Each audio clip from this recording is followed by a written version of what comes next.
ছাত্ৰীসকল ইতিমধ্যে আমি অনুশীলনী 1.2ৰ 1 নম্বৰটো কৰিছোঁ। এতিয়া 2 নম্বৰটো আৰম্ভ কৰিছোঁ। 2 নম্বৰ দিছে তোমালোকৰ তলৰ অখণ্ড সংখ্যা কেইযোৰৰ মানে তোমালোকৰ দুটা সংখ্যা দি দিব এনেকৈ 26 আৰু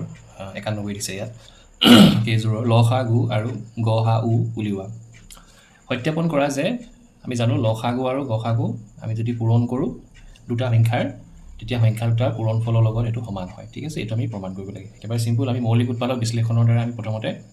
লসাগু আৰু গসাগু উলিয়াম, তাৰপিছত আমি সত্যাপনৰ কামখিনি কৰিম। ঠিক আছে, আমি আগবাঢ়িছোঁ। তো ইয়াত দিছে 26 আৰু 91, গতিকে আমি 26 আৰু 91ৰ আমি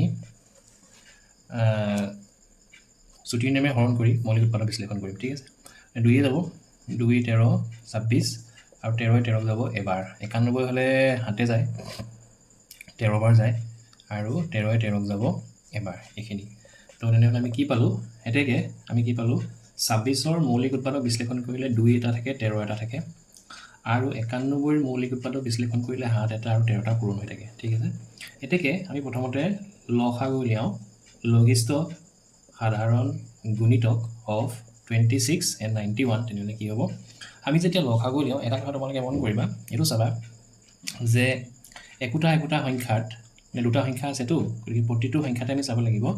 যে যিবোৰ উৎপাদক আছে সেই উৎপাদকটোৰ সৰ্বোচ্চ সংখ্যক উৎপাদক সৰ্বোচ্চ মানে ধৰি লওক 2টো যেনিবা 2টো 5 বাৰ আছে আৰু 91 যেনিবা 2টো 3 বাৰ আছে, তেতিয়া আমি সৰ্বোচ্চটো ল'ম, আমি 5 বাৰটো ল'ম, গোটেই 5টা 2 আমি লিখিব লাগিব। ঠিক আছে, কথাটো এনেকুৱা। গতিকে আমি চাব লাগিব যে ক'ত এই মৌলিক উৎপাদকবোৰৰ সংখ্যা আটাইতকৈ বেছি। সেইকাৰণে কি হয়, আমি ঘাটত লিখি ল'লে ভাল। ইয়াতো আমি ঘাটত লিখিব নোৱাৰোঁ কাৰণ 2 এটা আছে 13 এটা আছে। পিছত আমি যিবোৰ অংক পাম আমি ঘাটত লিখি ল'ম, তেতিয়া আমাৰ পটককৈ চাবলৈ ভাল হয়। ইয়াত 2 টু দি পাৱাৰ কিউব আছে বোলে, ইয়াত 2 স্কোৱাৰ আছে, তেনেহ'লে আমি 2 টু দি পাৱাৰ কিউবটো লিখিম মানে ইয়াত। ঠিক আছে, গতিকে আমি চাম প্ৰথমে 2টো চাম ইয়াত। এতিয়া 2টো দেখিছোঁ 26ত 2 এবাৰ আছে আৰু 91 2টো নায়েই, তেনেহ'লে আমি ক'ব পাৰোঁ যে 2টো যেতিয়া আছে সৰ্বোচ্চ এবাৰেই আছে। ঠিক আছে, এবাৰেই আছে, গতিকে আমি কি লিখিম ইয়াত 2 এটা আছে 2 লিখিম। ঠিক আছে, 13 যদি চাওঁ 13 26 সংখ্যাটোত 13 এবাৰ আছে আৰু 91টোত বা 91টোত 13 এবাৰেই আছে, অৰ্থাৎ সৰ্বোচ্চ এবাৰেই আমি 13টো দুইটা সংখ্যাৰ ক্ষেত্ৰত আমি দেখিছোঁ, গতিকে আমি 13টো এবাৰ লিখিম। ঠিক আছে, আচলতে মই প্ৰথমতে 7টো লিখিব লাগিছিলে, কিন্তু 13টো পটককৈ মই লিখি পালোঁ, একো নাই। ঠিক আছে, তাৰপিছত আমি 7টো চাওঁ। লাষ্ট 7টো ইয়াত দেখিছোঁ যে 26তো 7টো নায়েই উৎপাদক হিচাপে, কিন্তু 91ত 7টো আছে আৰু সৰ্বোচ্চ এবাৰেই আছে, গতিকে এবাৰেই লিখিম এইটো। তেনেহ'লে আমাৰ লসাগু কিমান হ'ব, এই গোটেইকেইটা পূৰণ কৰিলে যিটো হ'ব আমাৰ সেইটোৱেই লসাগু হ'ব। ঠিক আছে, কিমান হ'ব 2 3 গুণ 26, 26 7 7 6 গুণ 42ৰ 2 উকলিলে 4, 7 2 গুণ 14 4 18, 182 হ'ব আমাৰ লসাগু। আৰু লগতে আমি কি উলিয়াব লাগিব, গৰিষ্ঠ সাধাৰণ উৎপাদক এই একেকেইটা সংখ্যাৰে আমি উলিয়াব লাগিব। আমাক উলিয়াবলৈ কৈছে লসাগু উলিয়াবলৈ কৈছে, গসাগু উলিয়াব কৈছে। এতিয়া গসাগুৰ ক্ষেত্ৰত তোমালোকে কি চাবা, তোমালোকে চাবা কমন চাব লাগিব। কমন যে সেই উৎপাদকটো দুয়োটা সংখ্যাতে থাকিব লাগিব। তো আমি এযোৰকৈ আমি আছেনে নাই আমি চাম। দুইটা সংখ্যা লগাই এযোৰকৈ আমি উলিয়াবলৈ চেষ্টা কৰিম দুইটা সংখ্যাৰ পৰা দেই, মানে 26ৰ পৰা আমি উলিয়াম আৰু 91ৰ পৰা বা 91ৰ পৰা আমি উলিয়াম। এতিয়া আমি দেখিছোঁ 2টো ক্ষেত্ৰত চাওঁ প্ৰথমতে যে 2টো আমি দুইটা সংখ্যাৰ পৰা এযোৰ আমি 2 উলিয়াব পাৰিম নে নোৱাৰিম। দেখিছোঁ 2 এবাৰহে আছে, ইয়াত 2 নায়েই, তেনেহ'লে মই এযোৰ ইয়াত 2 নাপাওঁ, দুইটা সংখ্যাৰ পৰা এযোৰ 2 নাপাওঁ, গতিকে মই 2টো লিখিব নোৱাৰোঁ। 7টো যদি মই চাওঁ 7টোৰ ক্ষেত্ৰত মই দেখিছোঁ 7টো মই এযোৰ নাপাওঁ, মানে 26 সংখ্যাটো আৰু 91 সংখ্যাটো দুইটাৰ পৰা মই এযোৰ 7 উলিয়াব নোৱাৰোঁ, মিনিমাম অতি কমেও এযোৰ 7 উলিয়াব নোৱাৰোঁ, গতিকে 7টো মই নিলিখোঁ। কিন্তু 13ৰ ক্ষেত্ৰত দেখিছোঁ যে দুয়োটা সংখ্যাৰ পৰা মই এযোৰ 13 বা দুটা 13 মই উলিয়াই ল'ব পাৰিম, এনেকৈ বনাই ল'ব পাৰিম। যিহেতু এযোৰ আছে, গতিকে সেই এযোৰৰ পৰা এটাহে তোমালোকে 13 লিখিবা। ঠিক আছে, অৰ্থাৎ যদি দুযোৰ হয় 13 যদি মই দুযোৰ পাওঁ, যেনিবা ইয়াত 13 যদি আৰু এযোৰ থাকিলেহেঁতেন, এনেকৈ 13 আৰু এযোৰ থাকিলেহেঁতেন, তেতিয়া এই দ্বিতীয় যোৰৰ পৰা মানে আৰু এটা 13 মই লিখিলোহেঁতেন, অৰ্থাৎ এযোৰৰ পৰা এটা 13 আহিব। এযোৰ উৎপাদকৰ পৰা আমি এটাহে উৎপাদক গসাগু যেতিয়া উলিয়াম তাত আমি লিখিম বা পূৰণ কৰিম। ঠিক আছে, ইয়াত আমাৰ এযোৰে 13 আছে, গতিকে আমি এটা 13 ইয়াত লিখিম, আৰু আমাৰ ইয়াত জোৰ নাই, উৎপাদকৰ কোনো জোৰ নাই ইয়াত, গতিকে আমাৰ তেনেহ'লে গসাগু কিমান হ'ব 13 হ'ব। এতেকে লসাগু 182 আৰু গসাগু কিমান 13। ঠিক আছে, এইটো আমাৰ প্ৰথমটো আনচাৰ হৈ গ'ল। ঠিক আছে, এইখিনিতে মই থৈ দিছোঁ, তোমালোকে তলত লিখি দিবা। এতেকে ইয়াত লিখা হ'লেই আৰু লসাগু 182 আৰু গসাগু 13 বুলি, গতিকে আকৌ নিলিখিলেও হ'ব। এতিয়া আমি আহোঁ ইটো পাৰ্টলৈ, সত্যাপনৰ পাৰ্টটো। ঠিক আছে, সত্যাপনৰ পাৰ্টটোলৈ আহোঁ। তো ইয়াতে মই এনেকৈ আজডাল পাই দিছোঁ, সত্যাপনৰ পাৰ্টটোত আহিছোঁ। ঠিক আছে, আমাক সত্যাপন কৰিবলৈ কৈছে, তো আমি প্ৰায় তলত লিখিবা, মই এটা লিখিছোঁ সত্যাপন। তো সত্যাপন আমি কি কৰিম, আমি লিখিম লসাগু অফ 2691, আমি লসাগু পূৰণ গসাগু দেখাব লাগে, গতিকে লসাগু লিখিলোঁ, এই সংখ্যাকেইটা লসাগু লিখিম, পূৰণ কৰিম, মোৰ স্ক্ৰীণত আহি আছে ন, পূৰণ মই এটা লিখিছোঁ, নহ'লে মোৰ নুজুৰিব, গসাউ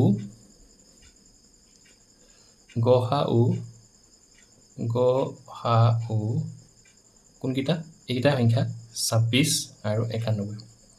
তো আমি কি কৰিম, এই দুটা মোক প্ৰমাণ কৰিবলৈ দিছে, এই লাইনটো চোৱা তোমালোকে, এই লাইনটো চোৱা, প্ৰমাণ কৰিবলৈ দিছে, তাৰ তোমালোকে লেফ্ট হেণ্ড ছাইডটো লৈ ল'বা সদায়, এই লেফ্ট হেণ্ড ছাইড এইখিনি লসাগু পূৰণ গসাগু, কাৰণ আমাৰ সেইকেইটাহে আছে। ঠিক আছে, আমাৰ সেইকেইটা বস্তুহে আছে, লসাগু আৰু গসাগুহে আছে, গতিকে আমি সেইকেইটা লৈ লওঁ। লসাগু 26 আৰু 91, লসাগু আমাৰ আছে কিমান আছে 182, তো লিখিম, পূৰণ চিন আছে, পূৰণ চিন দিম, গসাগু গৰিষ্ঠ সাধাৰণ উৎপাদক আমি সেইটো পালোঁ, কিমান পালোঁ 13। এতিয়া আমি এই সংখ্যাকেইটা আমি পূৰণ কৰি চাওঁ। ঠিক আছে, 182 আৰু 13 পূৰণ কৰিলে কিমান হয় চাওঁ, 182 আৰু 13 কিমান হ'ব, 3 2 গুণ 6, 8 3 24, 4 3 2 5, 182 আল্টিমেটলি আমাৰ কিমান হ'বগৈ 6 4 2 6 8 5 13 1 2 2366, অৰ্থাৎ আমি দেখিলোঁ সংখ্যাকেইটা লসাগু গসাগু পূৰণ কৰিলে 2366 হয়। এতিয়া এই 2366টো এইফালে সোঁফালে কি বুলি কৈছে, সংখ্যা দুটাৰ পূৰণ ফলৰ লগতো সমান হ'ব লাগিব, মানে সংখ্যাকেইটা পূৰণ কৰিলেও 2366 ওলাব লাগিব। সেইটো হয় নহয় তোমালোকে ছাইডত কৰি চাবা, সংখ্যাকেইটা আছিলে কি 26 আৰু 91 আছিলে, পূৰণ কৰিছা হয় নহয়, 6 2 9 9 গুণ 54 4 কৰিলে 5 9 2 গুণ 18 5 23, তো আল্টিমেটলি কিমান ওলালে আমাৰ 6632, একে ওলালেনে, একে ওলাইছে, আমাৰ একে ওলাইছে, আনচাৰ একে ওলাইছে। তেনেহ'লে আমি কি লিখি দিম এতিয়া, আমাৰ সোঁফালটো আমি লিখি দিম সংখ্যা দুটাৰ গুণফল। গতিকে আমাৰ সংখ্যাকেইটা কি আছিলে, সংখ্যাকেইটা আছিলে 26 আৰু 19, এইটো অৰ্থাৎ সমান কি সংখ্যা দুটাৰ গুণফল। তো আমি কি পালোঁ, আমি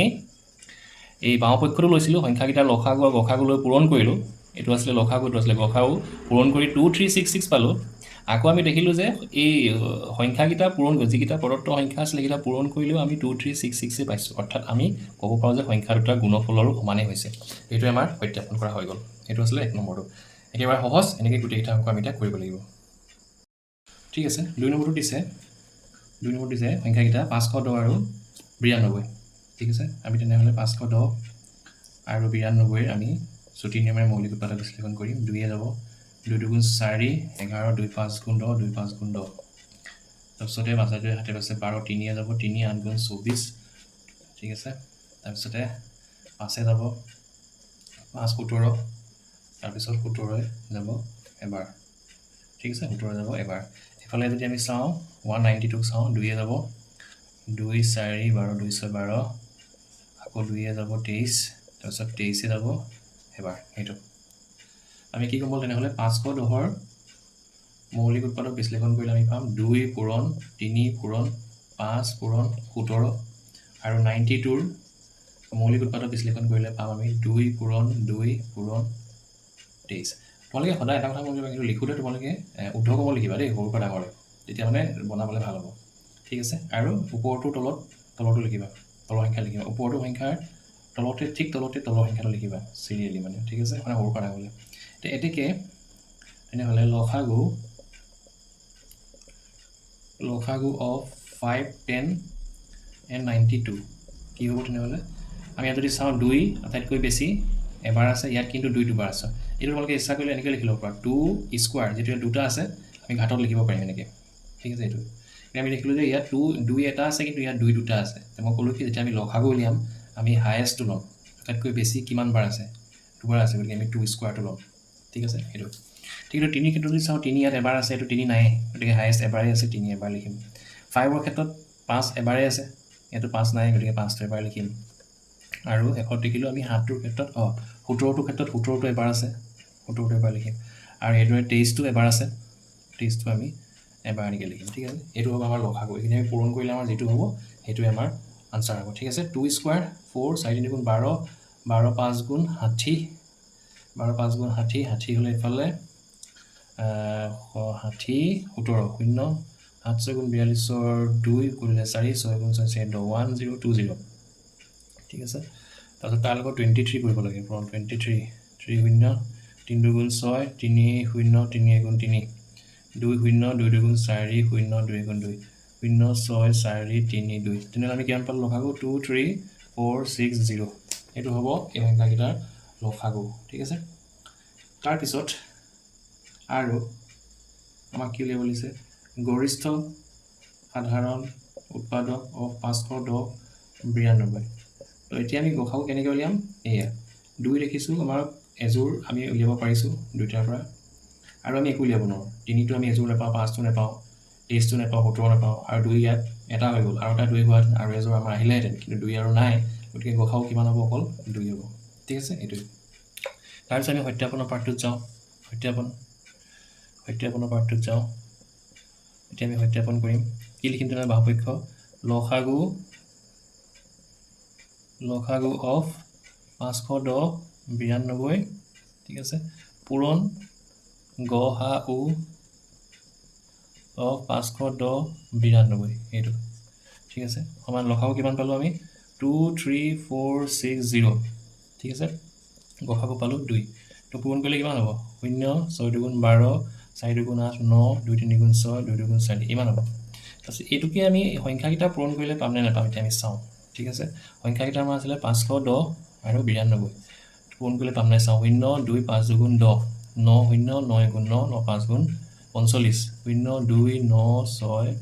পালোঁ 4 6 9 2 0 একেই আনচাৰ পাইছোঁ ঠিক আছে অৰ্থাৎ সংখ্যাকেইটাৰ পূৰণফলো তেনেহ'লে কি পালোঁ একেটা সংখ্যা পালোঁ 46920 তেনেহ'লে আমাৰ এইটো শুদ্ধ হৈছে লসাগু আৰু গসাগু পূৰণ কৰিলেও 46920 আৰু সংখ্যাকেইটা পূৰণ কৰিলেও 46920 তেনেহ'লে আমি কি লিখিম ইয়াত সংখ্যা দুটাৰ পূৰণফল এইটো আমি ৰাইট হেণ্ড ছাইডটো পাই গ'লোঁ গতিকে প্ৰমাণিত তলত তোমালোকে লিখি দিব পাৰে প্ৰমাণিত ঠিক আছে এইটো আছিলে গসাগু এইটো লসাগু দেই ঠিক আছে 3 নম্বৰলৈ আহিছোঁ 3 নম্বৰ দিছে 336 আৰু 54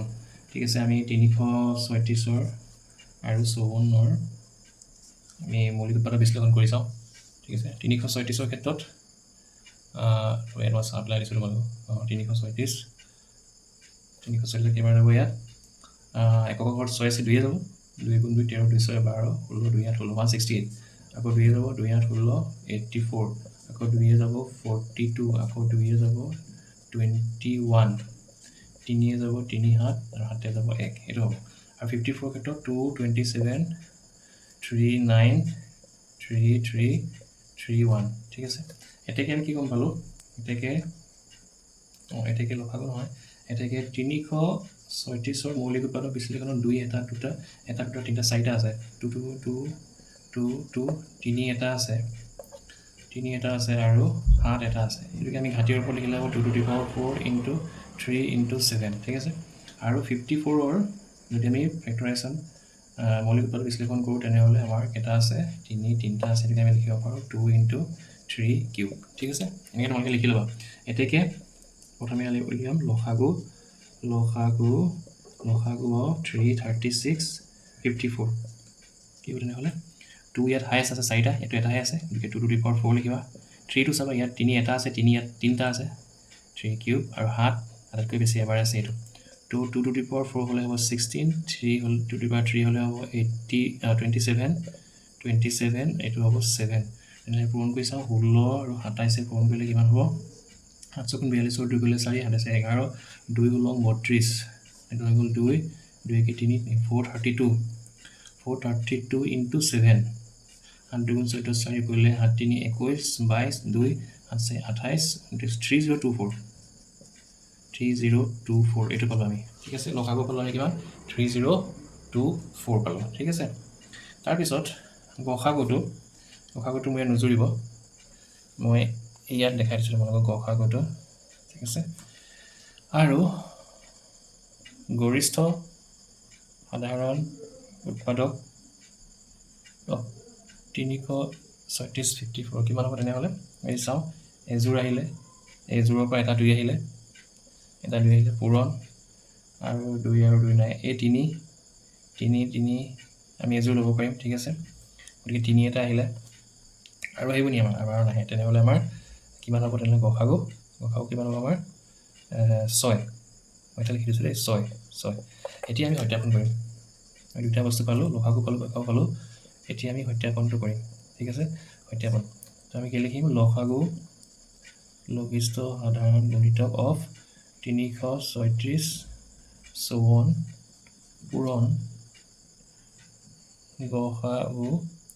গসাগু মই এটা লিখি দিছোঁ দেই, 336 আৰু 54 নহ'লে মোৰ নুজুৰিব মানে, ঠিক আছে। সমান এই বামফালটো লিখিছোঁ। তো লসাগু কিমান পালোঁ? লসাগু পালোঁ 3024 ইনটু গসাগু কিমান পালোঁ? 6।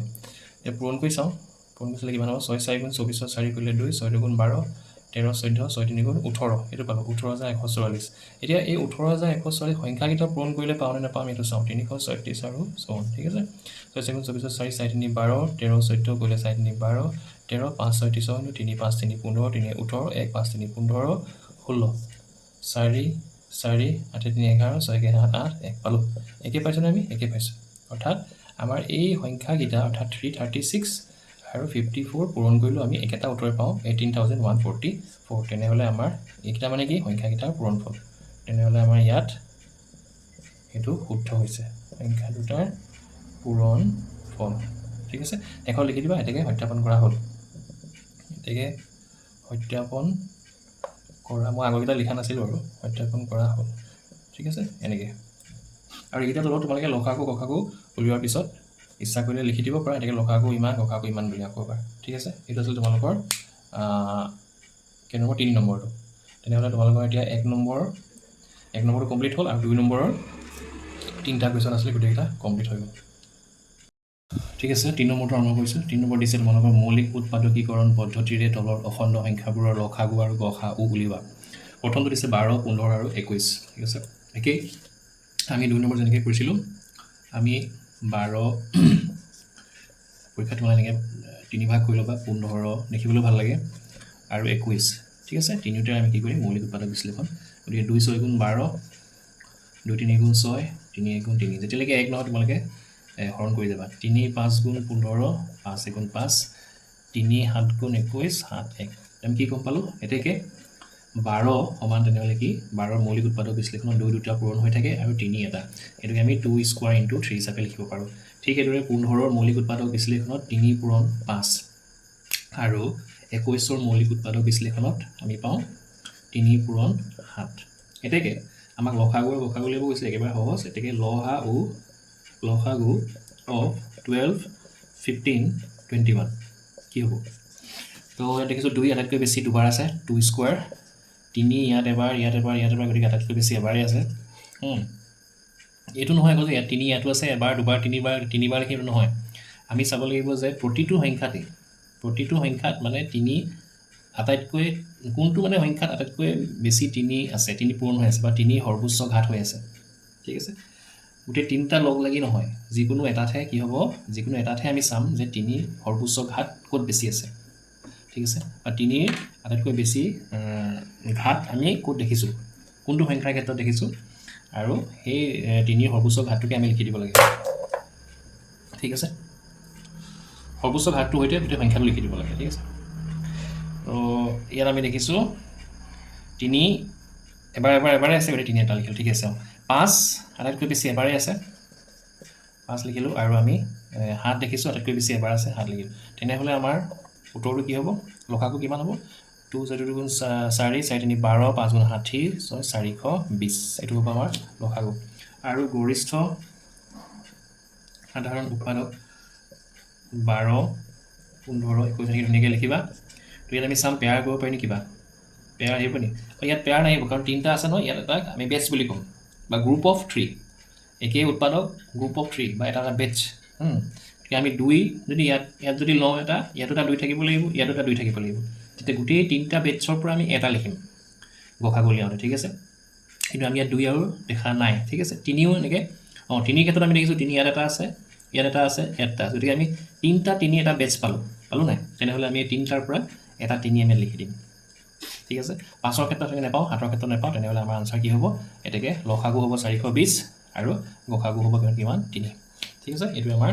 আনচাৰটো 3 নম্বৰৰ 2টোলৈ আহিছোঁ 3 নম্বৰ 2 কি দিছে 17 23 আৰু 29 তোমালোকে ভালকৈ চোৱা এই গোটেইকেইটা এটা কি হয় একোটা মৌলিক সংখ্যা ঠিক আছে মানে আমি ক'ব পাৰোঁ ইহঁত পৰস্পৰ মৌলিক এতিয়া আমি ইহঁতৰ মৌলিক উৎপাদক বিশ্লেষণ যেতিয়া আমি কৰিম তেনেহ'লে আমাৰ বিশেষ অসুবিধা নহয় যিহেতু ইহঁতে মৌলিক সংখ্যা গতিকে নিজেই নিজক হৰণ যাব তো 17 হৰণ যাব এবাৰ 23 23ক হৰণ যাব এবাৰ আৰু 29 29ক হৰণ যাব এবাৰ হৈ গ'ল এতেকে আমি কেনেকৈ লিখিম এতেকে 17 আমি লিখিব পাৰিম 17 পূৰণ 1 তাৰপিছত 23টোক আমি লিখিব পাৰিম 23 পূৰণ 1 আৰু 29টোক আমি কেনেকৈ লিখিম 29 পূৰণ 1 ঠিক আছে এইটো আচলতে কি হয় মৌলিক উৎপাদক বিশ্লেষণ বুলি ক'লে অকল মৌলিক সংখ্যা থাকিব লাগে ঠিক আছে যিহেতু আমি 17টোক বেলেগ একো ধৰণে লিখিব নোৱাৰোঁ সেইকাৰণে আমি 1টো এনেই ছাইডত পূৰণ কৰি পিনি দেখুৱাওঁ আচলতে 1টো দেখুৱাবই নালাগে যিহেতু মৌলিক উৎপাদক বিশ্লেষণ বুলি কৈছে গতিকে ইয়াত অকল মৌলিক সংখ্যা থাকিব লাগে ঠিক আছে 17টো মৌলিক হয় 23টো হয় 29টো কিন্তু এইকেইটা কিন্তু মৌলিক নহয় ঠিক আছে এতিয়া কথা হ'ল এতেকে আমি প্ৰথমতে কি উলিয়াম লসাগু উলিয়াম 17 23 29 তো লসাগু উলিয়াম লসাগু কি হ'ব আমি জানো যে ইয়াত যিকেইটা মৌলিক উৎপাদক আছে এইকেইটা গতিকে এবাৰে আছে আটাইতকৈ বেছি গতিকে আমি এবাৰ লিখিম তো এইটো আমি পূৰণ কৰিব লাগিব আমি ইয়াতে পূৰণ কৰি চাওঁ কি হ'ব 17 লগত 23 পূৰণ কৰিলে কিমান হ'ব 7 3 21 3 51 17 2 34 1 5 4 9 391 তাৰ লগত আকৌ যদি 29টো পূৰণ কৰোঁ তেনেহ'লে কি হ'বগে 29টো পূৰণ কৰিলে 9 1 গুণ 9 9 9 গুণ 81 কৰিলে 8 9 3 গুণ 27 27 8 35 2 1 গুণ 2 9 গুণ 18 8 কৰিলে 3 2 গুণ 6 7 9 3 8 85 8 3 11 তো আনচাৰ কিমান পালোঁ আমি 11339 এইটো হ'ব লসাগু ঠিক আছে আৰু ইয়াৰ স্ক্ৰীনত আহিছে নাই চাই লওঁ আৰু গসাগু এই সংখ্যা তিনিটাৰ গসাগু কিবা কমন আছে জানো এই সংখ্যা তিনিটাৰ মৌলিক উৎপাদক বিশ্লেষণত কিবা কমন আছে জানো ইয়েছ অকল 1টো আছে গতিকে আমি কি লিখি দিম 1 ঠিক আছে আমি 1টোকে আমি আচলতে পেয়াৰ হিচাপে লৈ ল'ব পেয়াৰ নহয় আমি এটা বেটছত ভৰাই ল'ব পাৰোঁ 3টা 1ৰ বেটছ এটা ঠিক আছে অৰ্থাৎ যেতিয়া পৰস্পৰ মৌলিক হ'ব সিহঁতৰ গসাগু সদায় কি হ'ব 1 হ'ব ঠিক আছে এইটো তেতিয়াহ'লে আমাৰ এইকেইটা আনচাৰ আমাৰ হৈ গ'ল 3 নম্বৰ এশ কুৱেশ্যনটোলৈ আহিছোঁ 8 9 আৰু 25 আছে গতিকে 8ৰ যদি কৰোঁ 2 4 গুণ 8 2 2 গুণ 2 সেইটো হ'ব তাৰপিছত 9ৰ যদি আমি মৌলিক উৎপাদক বিশ্লেষণ কৰোঁ 3 3 গুণ 9 আকৌ 3 যাব এবাৰ আৰু 25ৰ যদি মৌলিক উৎপাদক বিশ্লেষণ কৰোঁ 5 5 গুণ 25 আকৌ 5 5 এবাৰ এতেকে আমি কি দেখিছোঁ 8ৰ মৌলিক উৎপাদক বিশ্লেষণত 2 3টা পূৰণ হৈ থাকে 2 কিউব 9ৰ মৌলিক উৎপাদক বিশ্লেষণত 3 2টা পূৰণ হৈ থাকে গতিকে 3 স্কোৱাৰ আৰু 25ৰ মৌলিক উৎপাদক বিশ্লেষণত 5 2টা পূৰণ থাকে গতিকে 5 5 স্কোৱাৰ ঠিক আছে এতেকে লসাগু of 8 9 and 25 তেনেহ'লে কি হ'ব একেবাৰে সহজ ইয়াত চাবলগীয়া একোৱেই নাই 2 অকল 8টো 2 আছে আটাইতকৈ বেছি 3 বাৰ পূৰণ হৈছে গতিকে 2 কিউব 3 দুবাৰ পূৰণ হৈছে 3 স্কোৱাৰ আৰু 5 দুবাৰ পূৰণ হৈছে 5 স্কোৱাৰ তো এইখিনি আমাৰ পূৰণ কৰিলে কি হ'ব 2 কিউব মানে হৈছে 8 3 কিউব মানে হৈছে 3 স্কোৱাৰ মানে হৈছে 9 5 স্কোৱাৰ মানে হৈছে 25 25 পূৰণ 5 এইটো হ'ব 200 আৰু 9 হ'লে কিমান হ'ব 1800 এইটো হ'ব লাগে ঠিক আছে 8 5 25 ঠিকে আছে এইটো ঠিক আছে লসাগু ওলাব 1800 আৰু গৰিষ্ঠ সাধাৰণ উৎপাদক কি ওলাব কমন কি আছে আমি দেখিছোঁ কমন একো নাই একো কমন নাই নে আছে কমন একো কমন নাই হয়নে 2 ইয়াত আছে ইয়াত নাই 3 ইয়াত আছে ইয়াত নাই 3 গতিকে আমি বেটছ বনাব নোৱাৰোঁ তিনিটাকে বেটছ বনাব নোৱাৰোঁ গতিকে যেতিয়াই কমন নাই তেনেহ'লে গসাগু কি হ'ব 1 ঠিক আছে এইটো আমাৰ আনচাৰ তো 3 নম্বৰটো ইয়াতে শেষ হৈছে 4 নম্বৰটো আহিছে 4 নম্বৰ দিছে গসাগু 306 আৰু 657 গসাগু 9 তেনেহ'লে 306 আৰু 657 লসাগু কিমান হ'ব এইটো আমি মৌলিক উৎপাদক বিশ্লেষণৰ দ্বাৰা আমি ডাইৰেক্ট সংখ্যাকেইটা আমি জুতি নেমে হৰণ কৰি আমি এইটো উলিয়াব পাৰোঁ লসাগুটো কিন্তু আমি এইটো এনেকৈ কৰিলে নহ'ব আমাৰ কিতাপখনত যিটো সম্বন্ধ আছে বা এটা সম্পৰ্ক আছে লসাগু দুটা সংখ্যাৰ লসাগু পূৰণ গসাগু সমান কি হয় সংখ্যাকেইটাৰ পূৰণফলৰ সমান হয় সেইটো সম্পৰ্ক লৈ আমি অংকটো কৰিব লাগিব ঠিক আছে তো আমি কি লিখিম আমি লিখিম যে আমি জানো যে লসাগু দুটা সংখ্যাৰ ইয়াত 306 আৰু 657 আছে গতিকে 306 আৰু 657 লিখিম আৰু গসাগু একেকেইটা সংখ্যাৰ 306 আৰু 657ৰ সদায় কি হ'ব সমান সংখ্যাকেইটা পূৰণফল অৰ্থাৎ 306 আৰু 657 পূৰণ কৰিলে যিমান হ'ব ইহঁতৰ সংখ্যাকেইটা গসাগুটো আৰু সংখ্যাকেইটা লসাগু পূৰণ কৰিলেও একেটা হ'ব তো ইয়াত আমাক কি দিয়া আছে আমাক ইয়াত দিয়া আছে কি গসাগু দিয়া আছে 9 গতিকে গসাগু ক'ত লিখা আছে ইয়াত ঠিক আছে গসাগু আমি এইটা সংখ্যা গসাগু তলত 9 পাতিম আমাক লসাগুটো উলিয়াবলৈ দিছে গতিকে লঘিষ্ঠ সাধাৰণ গুণিত এইটো যেনেকৈ আছে আমি এনেকৈ লিখি থৈ দিম ঠিক আছে এটা চলকৰ সমীকৰণৰ নিচিনা আৰু তো 306 এইটো তোমালোকে পূৰণ কৰি নিদিবা ইয়াত পূৰণ কৰি দিলে অলপ কামটো বাঢ়িব কিন্তু পূৰণ যদি আমি নকৰোঁ পিছৰ লাইনটো 9টো ইফালে যেতিয়া লৈ যাম কটাকটি কৰিব পাৰিম তেতিয়া আমাৰ সহজ হয় ঠিক আছে এতেকে আমাক যেটো উলিয়াবলৈ দিছে হেতু আমাৰ অকলহৰীয়া কৰি দিম লসাগু উলিয়াবলৈ দিছে 306 আৰু 657 এটো বাওফালে অকলহৰীয়া সিঙ্গল কৰি দিলো 9টো ইফালে যদি গুচি যায় কি হ'ব ইফালে আগত পূৰণ চিন আছে ইফালে গলে হৰণ চিন হ'ব গতিকে এটো হৰণ চিন 9 ঠিক আছে এতিয়া মই দেখিছো 9 ইয়াত কিহে হৰণ যায় 9 3 27 36 এটো 9 306 যাব 6 5 11 এটো গোল্ডেন এটো ডাঙৰ আছিল এটো কাটিলে বেছি ভাল আছিল হ'ব আৰু কাটিছো 9 9 3 গুণ 27 36 9 4 গুণ 34 into 657 আমি কই চাওচোন কিমান হ'ব 34 into 657 পূৰণ কৰি চাও 7 4 28 8 7 3 21 22 23 5 4 20 5 3 15 2 17 ঠিক আছে মোৰ এটো স্ক্ৰিনত আহিছে না চাই লও আহিছে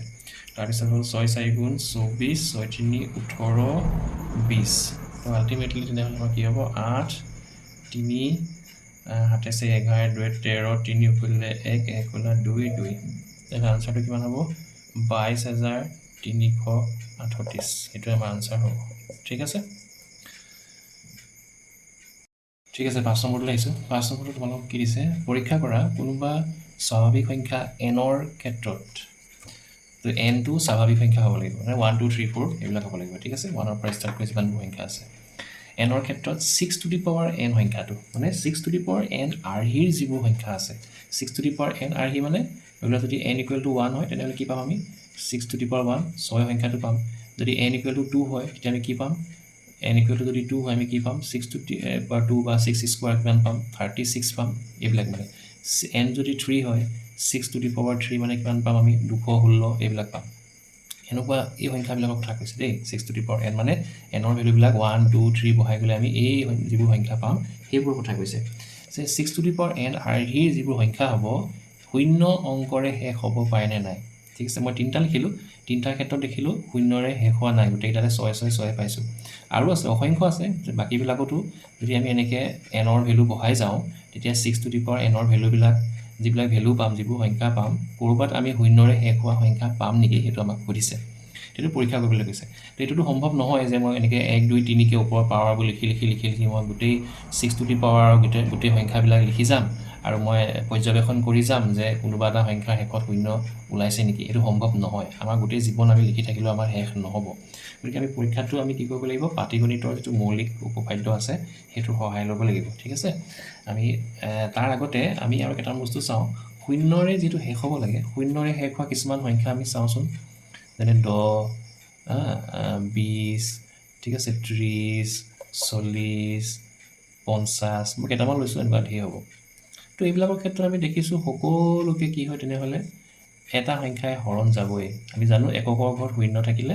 আমাৰ এই 5ৰে হৰণ যায় কি হৰণ যায় 5ৰে হৰণ যাব লাগিব অৰ্থাৎ এই কনসেপ্টটোৰ পৰা আমি এটা কথা গম পাইছো যিবোৰ সংখ্যাৰ এককৰ ঘৰত শূন্য থাকে বা যিবোৰ সংখ্যা শূন্যৰে শেষ হয় তেনেহলে সেইবোৰ সংখ্যাক 5ৰে বিভাজ্য হ'ব লাগিব বা আমি এনেকৈ ক'ব পাৰো যে এই সংখ্যাবিলাকৰ যদি আমি মৌলিক উৎপাদক বিশ্লেষণ কৰো তেনেহলে 5টো থাকিব মানে 10ৰ যদি মই মৌলিক উৎপাদক বিশ্লেষণ কৰো 5টো থাকিব ঠিক এটা যদি মই 20ৰ যদি মই মৌলিক উৎপাদক বিশ্লেষণ কৰো তেতিয়াও মই 5টো পাম বুজি পাইছানে যদি মই 30ৰ যদি মই মৌলিক উৎপাদক বিশ্লেষণ কৰো তেতিয়াও মই 5টো পাম গতিকে এই শূন্যৰে শেষ হোৱা সংখ্যাবিলাকৰ তেনেহলে মৌলিক উৎপাদক বিশ্লেষণ কৰিলে 5টো তাত থাকিবই লাগিব ঠিক আছে এই কনচেপ্টটো তোমালোকে লৈ লোৱা যে 5 থাকিব লাগিব ঠিক আছে আমি এতিয়া কি কৰিম আমি ইয়াত লিখিব লাগিব অলপ সাহিত্যৰ নিচিনাকৈ যে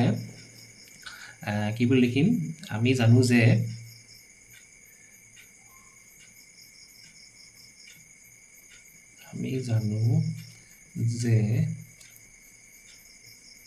শূন্যৰে শেষ হোৱা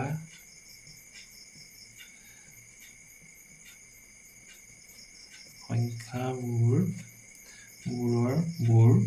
আমি জানো যে শূন্যৰে শেষ হোৱা সংখ্যাবোৰ 5ৰে বহুত ধৰণে লিখিব পাৰি মই নিজৰ ভাষাত লিখিছোঁ বিভাজ্য হয় ডাইৰেক্ট অৰ্থাৎ সংখ্যাবোৰৰ মানে 5ৰে শূন্যৰে শেষ হোৱা সংখ্যাবোৰৰ মৌলিক উৎপাদক বিশ্লেষণত 5 মৌলিক উৎপাদক হিচাপে থাকে বা 5 উৎপাদকটো পোৱা যায় 5 উৎপাদকটো মৌলিক উৎপাদক বিশ্লেষণত 5 উৎপাদকটো থাকে ঠিক আছে এনেকৈ আমি লিখিলোঁ আমি জানো যে শূন্যৰে শেষ হোৱা সংখ্যাবোৰ 5ৰে বিভাজ্য হয় অৰ্থাৎ সংখ্যাবোৰৰ মৌলিক উৎপাদক বিশ্লেষণত 5 উৎপাদকটো থাকে কিন্তু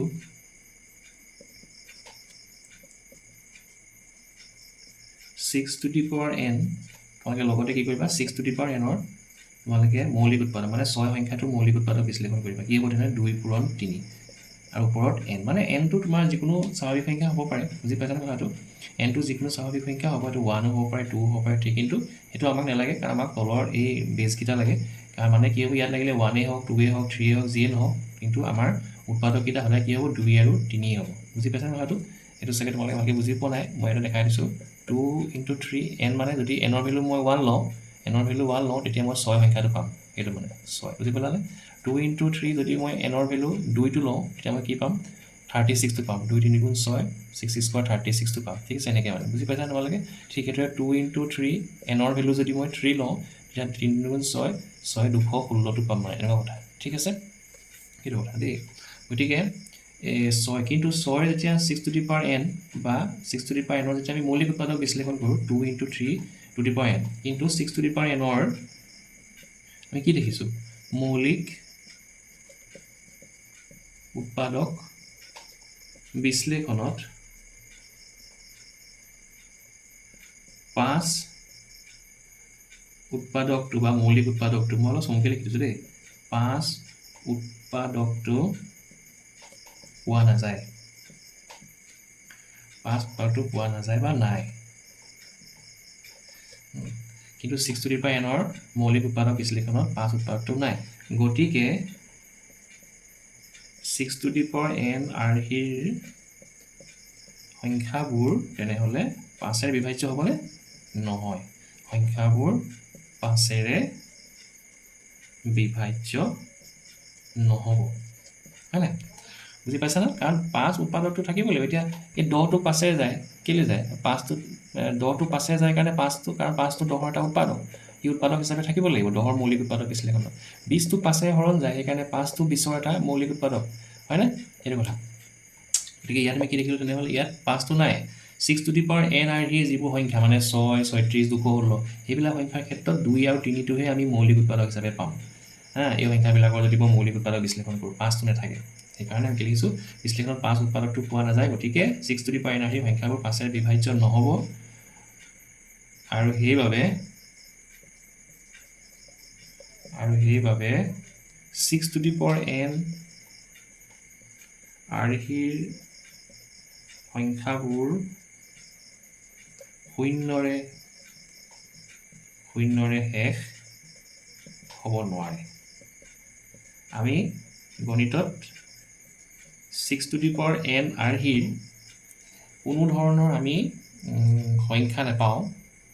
যিমানে লাগিলে মই লিখি যাওঁ n ৰ ভেলু 1 2 3 4 বহাই এনেকৈ মই এনেকৈ 6 to the power 1 6 to the power 2 যিমানে লাগিলে মই লিখি নাযাওঁ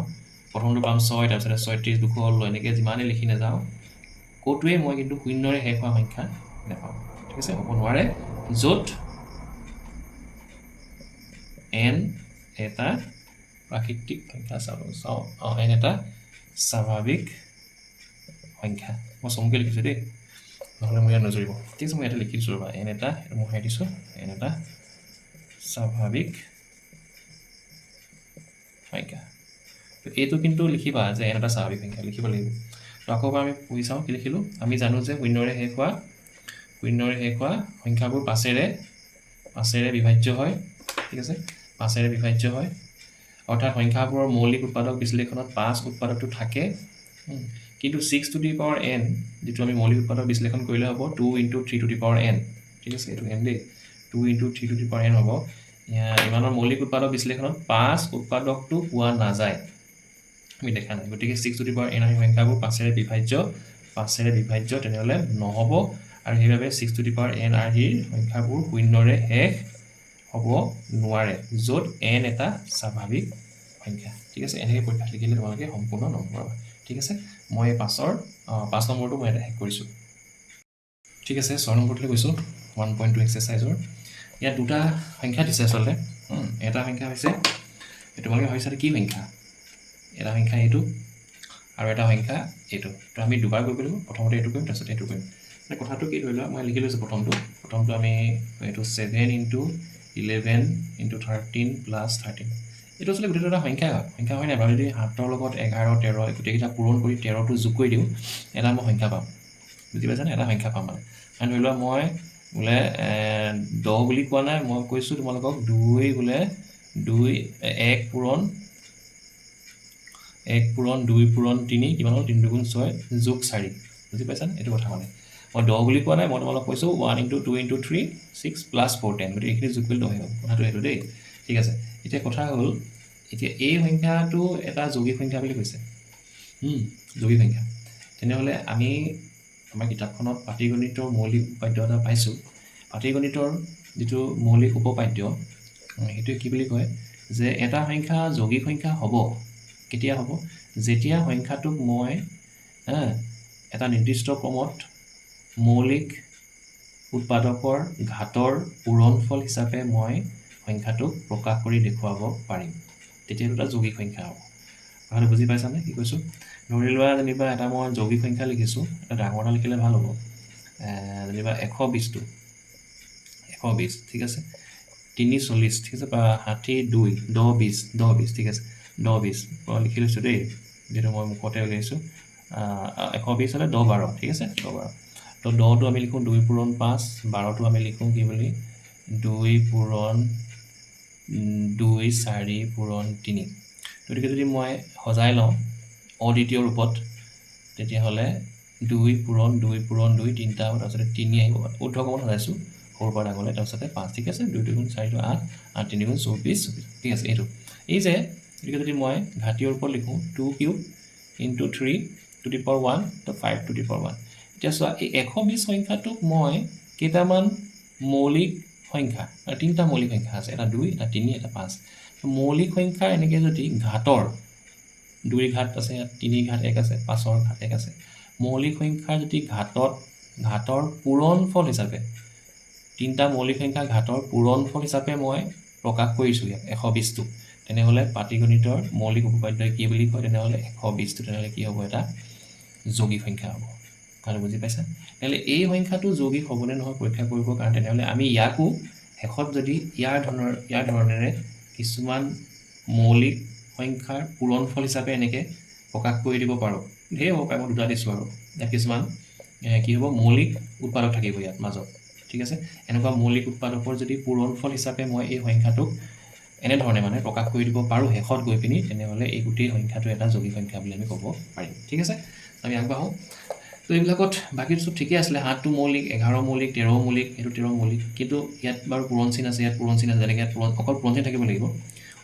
থাকিব লাগিব কিন্তু মাজতে বা শেষত এটা যোগ চিন এটা আহি গ'ল গতিকে এই যোগ চিনটো আমি উঠাব লাগিব তো কেনেকৈ উঠাম আমি দেখিছোঁ যোগ চিনৰ এইফালে এই অংশটো আছে আৰু যোগ চিনৰ এইফালে 13টো আছে কমন কি আছে তেনেহ'লে 13 আছে 13টো আমি কমন ল'ম তাহলে 7 পূৰণ 11 থাকিব এই পাৰ্টটোত যোগ চিনৰ বাওঁফালৰ পাৰ্টটোত আৰু যোগ চিনৰ সোঁফালৰ পাৰ্টটোত তেতিয়া 13টো বাহিৰলৈ ওলালে 1 থাকিব এইটো তেতিয়া আমাৰ কি হ'ব 13 পূৰণ এইটো হ'ব 77 + 1 78 হৈ যাব ঠিক আছে তেনেহ'লে আমি এই গোটেই সংখ্যাটোক দুটা সংখ্যা পূৰণফল হিচাপে এতিয়া প্ৰকাশ কৰিছোঁ ঠিকে আছে যোগ চিহ্ন নাইকিয়া হৈ গ'ল কিন্তু তাৰে এটা 13টো আমি মৌলিক বুলি গম পাইছোঁ বা জানো কিন্তু এইটো মৌলিক হৈ জানো 78টো দেখ দুয়ে গৈ আছে একৰ ঘৰত 8 আছে দুয়ে যাব গতিকে 1 আৰু 1 আৰু 78ৰ বাহিৰেও দুয়ো ইয়াৰ উৎপাদক হৈ আছে গতিকে মৌলিক নহয় তেনেহ'লে আমি কি কৰিব লাগিব ইয়াক বেলেগকৈ উৎপাদক বিশ্লেষণ কৰি ইয়াক মৌলিক উৎপাদকত ভাঙি দিব লাগিব ঠিক আছে তাৰ বাবে আমি হৰণ কৰি চাওঁ 78টো 2 যাব 39 ঠিক আছে 3 যাব 13 আৰু 13 হৰণ কৰিলে 1 তেনেহ'লে আমি কি গম পালোঁ এই 13টো লিখিলোঁ 78টো মই কেনেকৈ লিখিম 2 পূৰণ 3 পূৰণ 13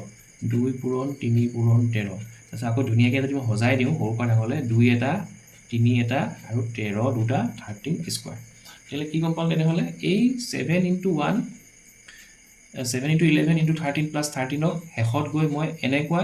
তিনিটা মৌলিক সংখ্যা অৰ্থাৎ 2 3 আৰু 13 তিনিটা মৌলিক সংখ্যাৰ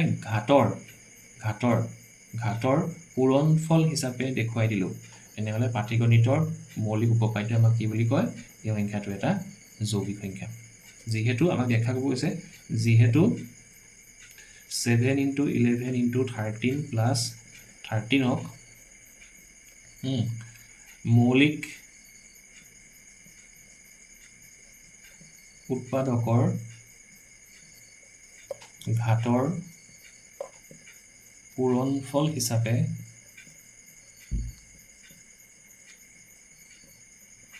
মোৰ স্ক্ৰীনত আহিছে নাই চাই লওঁ হিচাপে অদ্বিতীয় ৰূপত এই অদ্বিতীয় ৰূপটো নিলিখিলে হ'ব অদ্বিতীয় মানে কি এইটো মই এনেকৈও লিখিব পাৰোঁ না 3 পূৰণ 2 পূৰণ 13 স্কোৱাৰ এনেকৈও লিখিব পাৰোঁ বা 13 স্কোৱাৰটো আগত লিখি 2টো পিছত লিখি আকৌ তাৰপিছত 3 বহুত ধৰণে লিখিব পাৰি তো এইবোৰ যদি আমি বিবেচনা নকৰোঁ এইবোৰ ক্ৰমটো যদি মই বিবেচনা নকৰোঁ এইটো ক্ৰমত লিখিম নে মই এইটো ক্ৰমত লিখিম তেনেহ'লে এটাই যদি ক্ৰম ধৰি লওঁ যে মই সদায় এইটো ক্ৰমতেই লিখিম সৰুৰ পৰা ডাঙৰলৈয়ে লিখিম তেনেহ'লে এইটো সদায় এই সংখ্যাটোৰ কাৰণে কি হ'ব অদ্বিতীয় হ'ব এই সংখ্যাটোৰ বাদে বেলেগ কোনো সংখ্যাৰ কাৰণে এনেকুৱা এটা আমি ক্ৰম নেপাওঁ মানে ঠিক আছে সেইটো কথা দেই কিতাপত এই কথাটো আছে সেইকাৰণে মই অলপ বুজাই দিলোঁ তো এইটো তোমালোকে নিলিখিলেও হ'ব অদ্বিতীয় ৰূপটো জাষ্ট লিখিবা ইমানক মৌলিক উৎপাদকৰ ঘাটৰ পূৰণফল হিচাপে যিহেতু প্ৰকাশ কৰিব পাৰি গতিকে প্ৰদত্ত মানে এই ওপৰত যিটো দিছে কুৱেশ্যনত প্ৰদত্ত সংখ্যাটো এটা যৌগিক সংখ্যা হয় ঠিক আছে এনেকৈ পৰীক্ষাত লিখি দিবা ঠিক আছে পিছৰটোলৈ আহিছোঁ পিছৰত দিছে তোমালোকক এফালে লিখিছোঁ 7 into 6 into 5 into 4 into 3 into 2 into 1 plus 5 আকৌ দেখিলা তোমালোকে 5টো কমন আহিব ঠিক আছে 5 গতিকে আমি 5টো লওঁ ব্ৰেকেটত থাকিব এই যোগ চিহ্নৰ বাওঁফালৰ পৰা থাকিব 7টোৰ ভিতৰত থাকিব 6 5টো ওলাই গ'ল গতিকে 5টো নাথাকে 4 3 2 1টো লিখিলোঁ হয় নিলিখিলোঁ হয় আৰু 1 ঠিক আছে এই 5টো ওলাই গ'ল কাৰণে এইটো 1 হ'ব 5 পূৰণ 1 5 মানে তাৰপিছতে 5টো মৌলিক উৎপাদক 5টো বাহিৰত থাকিলে এতিয়া এই গোটেইখিনি যদি আমি পূৰণ কৰোঁ আমাক কি চাব লাগিব 7 6 গুণ 42 তাৰপিছতে 42 4 গুণ 168 into 6 আমি ইয়াতে কৰি চাওঁ 168 ঠিক আছে আৰু কি হ'ব 168 6 ঠিক আছে 168 আৰু 6 8 6 গুণ 48 8 কৰিলে 4 6 6 গুণ 36 40 শূন্য 4 6 4 10 1008 হ'ল তো এইখিনি পূৰণ কৰিলে হ'ল 1008 প্লাছ 1 এটা আছে নহয় এই 1টো যদি ইয়াতে প্লাছ কৰিলে কিমান হ'ব 1009 এই 1টোৰ লগত যোগ কৰি তো আল্টিমেটলি কিমান পালোঁ 1009 ঠিক আছে আৰু তোমালোকক মই কৈ দিওঁ এইটো তোমালোকে পৰীক্ষাত বা তোমালোকৰ কিতাপখনত ৰাউণ্ড কৰি থৈ দিয়া কেলৈ কাৰণ এইটো আৰু ভাঙিব নালাগে কেলৈ ভাঙিব নালাগে কাৰণ এইটো এটা মৌলিক সংখ্যা মই জানিব লাগিব কিছুমান কথা তোমালোকে মনত ৰাখিব লাগিব পৰীক্ষাৰ কাৰণে দেই এইটো এতিয়া বোলে সেই আগৰ 78টো নিচিনা ইয়াকো মৌলিক উৎপাদক বিশ্লেষণ এনেকৈ চুটি নিয়মে হৰণ কৰি যাওঁ তুমি চিন্তা কৰিলে 2 নাযায় 3 নাযায় এনেকৈ দেখিবা নাযায় 3 নাযায় 5 নাযায় 7 নাযায় 11 নাযায় 13 তোমালোকৰ কি হ'ব তোমালোকে পেনিক কৰিবা এইটোচোন ভাঙিব নোৱাৰি মৌলিক উৎপাদক বিশ্লেষণ কৰিব নোৱাৰি যিহেতু এতিয়া মৌলিক সংখ্যা হয়নে নহয় এনেকুৱা এটা কথা তোমালোকৰ মনলৈ আহিব খেলি মেলি হ'ব সেইকাৰণে মই তোমালোকক কৈছোঁ কিছুমান কথা মনত ৰাখিবা যে 1009টো এটা মৌলিক সংখ্যা গতিকে ইয়াত আমি দুটা মৌলিক সংখ্যা পাই গ'লোঁ এটা 5 এটা 1009 আৰু ইহঁতৰ ওপৰত ঘাট কিমান আছে 1 1 আছে ঠিক আছে অৰ্থটো কি তেনেহ'লে এই গোটেই সংখ্যাটোক আমি দুটা মৌলিক সংখ্যাৰ ঘাটৰ দুটা মৌলিক সংখ্যাৰ ঘাতৰ পূৰণফল হিচাপে প্ৰকাশ কৰি দেখুৱালোঁ তেনেহ'লে আমাৰ কামটো হৈ গ'ল ঠিক আছে আমি কি লিখিম তেনেহ'লে আমি লিখিম কি যিহেতু 7 পূৰণ 6 পূৰণ 5 পূৰণ 4 পূৰণ 3 পূৰণ 2 পূৰণ 1 যোগ 5ক ঠিক আছে 5ক মৌলিক উৎপাদকৰ ঘাতৰ পূৰণফল হিচাপে প্ৰকাশ কৰিব পৰা যায় গতিকে প্ৰদত্ত সংখ্যাটো এটা যৌগিক সংখ্যা তোমালোকে আখৰ নাচাবা দেই যৌগিক সংখ্যা হয় ঠিক আছে এনেকৈ লিখি দিবা আৰু তোমালোকক মই আজি কথা এটা কৈ দিওঁ তোমালোকে ভিডিঅ'টো অলপ স্পীডত চাবা ঠিক আছে 1.2x বা 2x এনেকুৱা স্পীডত চাবা 1.5x চাবা তেতিয়া অলপ কম সময়তে ভিডিঅ'টো শেষ হ'ব প্লাছ তোমালোকে লেণ্ডস্কেপ যিটো ভিউ এইটোত চাবা পৰ্ট্ৰেইট মোডত নাচাবা ঠিক আছে লেণ্ডস্কেপ মানে যেতিয়া তোমাৰ এনেকুৱা মোবাইলটো থিয়কৈ ল'বা এনেকৈ তেতিয়া এইটো পৰ্ট্ৰেইট হ'ব তোমালোকে এনেকৈ যেতিয়া ল'বা এইটো লেণ্ডস্কেপ হ'ব ঠিক আছে কথা লিখি ল'লে আমাৰ এইটো তোমালোকৰ 6 নম্বৰ আছিলে 6 নম্বৰ দুটা কুৱেশ্যন আছিলে এইটো আমি শেষ কৰিছোঁ ঠিক আছে তোমালোকে স্ক্ৰীনশ্বট মাৰি ল'ব পাৰা